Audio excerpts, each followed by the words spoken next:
Former presidential spokesperson on new media, Reno Omokri has called on the Central Bank of Nigeria, CBN and Economic and Financial Crimes Commission, EFCC to stop criminalizing the act of spraying naira notes, saying, spraying of money has been a beloved culture in the country practiced by the people's ancestors since century years ago. Reno Omokri, in a statement published via his social media handles few minutes ago, said, the CBN should take advantage of the act of spraying the naira notes to generate more revenue for the country.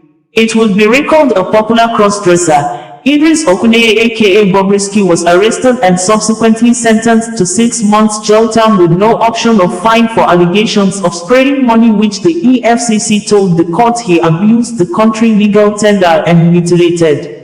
EFCC did not show evidence that the money Bobrisky sprayed were mutilated. Shortly after the court sentencing, a popular barman, Pastor Okechukwu aka Cubana chief priest, was arraigned before a federal high court in Lagos State on 3 counts charge of spraying the naira notes, abuse and mutilation of the nation legal tender. Unlike Bobrisky, Cubana chief priest pleaded not guilty to the charges and he was subsequently granted bail to the tune of 10 million nairas with his international passport seized. Reno Omokri, in this message, maybe among the few prominent persons in the country to challenge the rightness of the prosecution of people for simply spraying the naira notes at ceremonies. EFCC in a recent statement said, it has convicted 24 persons across the country for the offense and 200 other persons are currently facing trial at different courts across the country. Reno Omokri stated below in quote, spraying money is our beloved culture.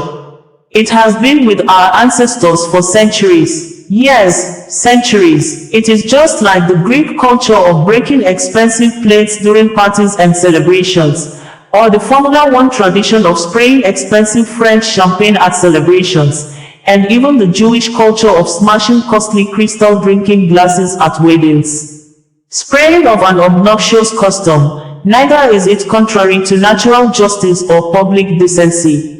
We have people who mutilate their children's faces with tribal marks. If we want to tackle a backward custom, let us begin with that.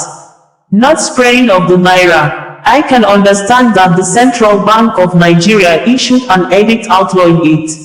But, is there not a better way to go about this? Yes, it costs the CBN money to maintain and keep printing new naira notes. But what if, instead of criminalizing our culture, the CBN sells licenses to anyone wishing to spray naira? That way, they can raise the extra funds needed to maintain the naira and even make a profit. They can charge a flat rate of 25,000 nairas per license, subject to a yearly increase, to accommodate inflation. That will be a win-win solution for the CBN and the people of Nigeria, who have embraced the Olukumi Yoruba culture of spraying. But an outright ban will not only be a setback to our culture, it will also affect our economy. Especially, the entertainment industry. If musicians are not sprayed, they are not likely to be as hardworking as they would have been. Why will King Sunny Ade go to perform in Kano if he is not going to be sprayed? It would be like how church was during the COVID lockdown. Very boring. There would be fewer parties. Band boys, renters of equipment, caterers, restaurateurs, hoteliers, and others will experience a reduction in patronage. The end result is that our GDP may contract.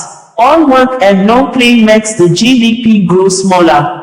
The naira was created for Nigerians. Nigerians were not created for the naira. We have to make the naira work for us, instead of only making us work for the naira.